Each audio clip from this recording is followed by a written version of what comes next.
અમદાવાદની સ્વાદપ્રિય જનતા માટે ખુશખબર. શહેરમાં લો ગાર્ડન વિસ્તારમાં આવેલું હેપી સ્ટ્રીટ ખાણીપીણી બજાર હવે ફરીથી ધમધમતું થશે. પ્રાપ્ત માહિતી અનુસાર અમદાવાદ શહેરમાં લો ગાર્ડન વિસ્તારમાં આવેલું હેપી સ્ટ્રીટ ખાણીપીણી બજાર હવે ફરીથી ધમધમતું થશે, જેમાં હવે ₹25,000ના ટોકન દરના ભાડાથી જગ્યા ફાળવાશે. આ નિર્ણય સ્ટેન્ડિંગ કમિટીની બેઠકમાં લેવાયો હોવાનું અમદાવાદ મ્યુનિસિપલ કોર્પોરેશનની સ્ટેન્ડિંગ કમિટીના ચેરમેન દેવાંગભાઈ દાણી દ્વારા જણાવવામાં આવ્યું હતું. અમદાવાદની અંદર માણેક ચોક ને લો ગાર્ડન ખાણીપીણી બજાર વર્ષોથી પ્રખ્યાત હતા. ત્યાં આગળ હેપી સ્ટ્રીટની નિર્માણ કર્યા પછી લગભગ ઘણા સમયથી આ હેપી સ્ટ્રીટની અંદર 36 જેટલા વેપારીઓના કામ ધંધા રોજગાર બંધ હતા. લગભગ 6 જેટલા જે વેપારી હતા લો ગાર્ડનની અંદર એ ચાલુ હતા.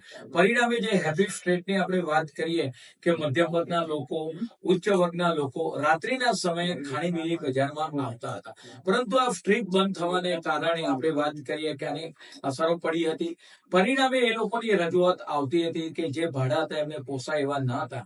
આજની સ્ટેન્ડિંગ કમિટીની અંદર જે 36 લોકો દ્વારા જે રજૂઆત કરવામાં આવી હતી એ કામને મંજૂરી આપવામાં આવી છે અને તેમને નોમિનલ ભાડું 25,000ના દરથી દર મહિને ત્યાં આગળ પોતાની વાહન લઈને ઉભા રહી શકશે.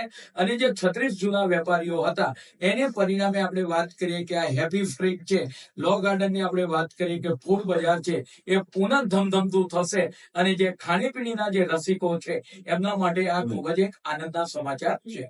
લો ગાર્ડન હેપી સ્ટ્રીટની અંદર 42 જેટલા વેન્ડર્સો હતા. એનસીસી થી શરૂ કરીને ભાગમાં 36 લોકો ઉભા રહેતા હતા અને લો ગાર્ડનની જે એન્ટ્રી છે ત્યાંથી 6 લોકો ઉભા રહેતા હતા. એ લોકોનું ભાડું બેઝિક પ્રાઇસ 50,000 નક્કી કરવામાં આવી છે, અપસેટ વેલ્યુ. અને આપણે વાત કરીએ કે અપસેટ વેલ્યુ કરતા જે 6 લોકોની અંદર વધારે હરાજીમાં જે બોલશે હાયર પ્રાઇસ વાળાને આપવામાં આવશે.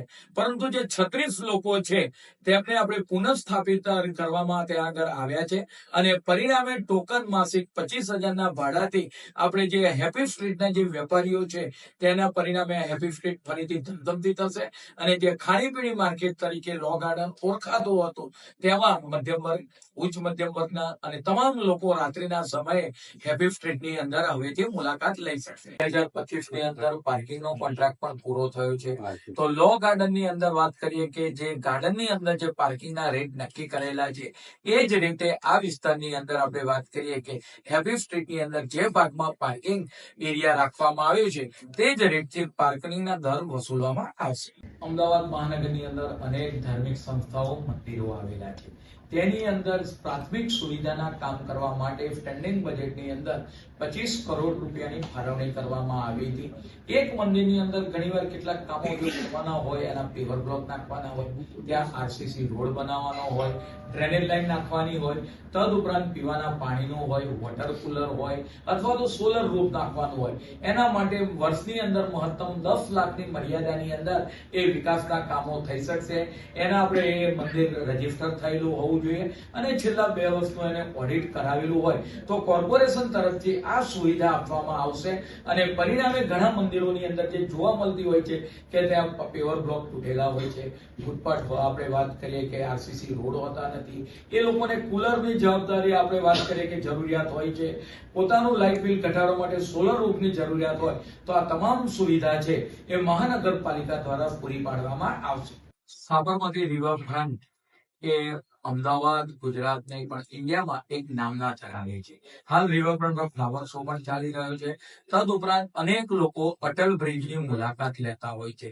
અટલ બ્રિજ એ અમદાવાદ મહાનગરપાલિકા દ્વારા બનાવેલો બેનમૂન નમૂનો છે.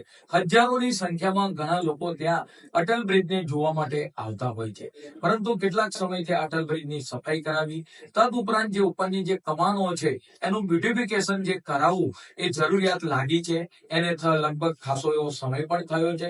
પરિણામે એના ટેન્ડર આપણે વાત કરીએ કે આવનાર સમયમાં ઇન્વાઇટ કરીશું અને ફરીથી અટલ બ્રિજ છે એક નવા રંગ રોગાન સાથે આપણને જોવા મળશે.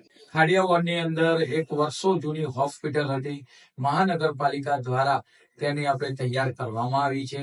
ટૂંક સમયમાં જ આપણે વાત કરીએ કે તેની અંદર ડોક્ટર તદુપરાંત જરૂરી જે સાધન સામગ્રી છે એ પૂરી પાડવામાં આવશે. પરિણામે આ વિસ્તારની જે માગણી હતી કે રેફરલ હોસ્પિટલ હોવી જોઈએ, વર્ષો પહેલા ત્યાં આગળ ચાલતી હતી, પરંતુ એ ખંડેર અવસ્થામાં હતી. એને મહાનગરપાલિકા દ્વારા ફરીથી રંગરોગન કરીને નવી બનાવવામાં આવી છે.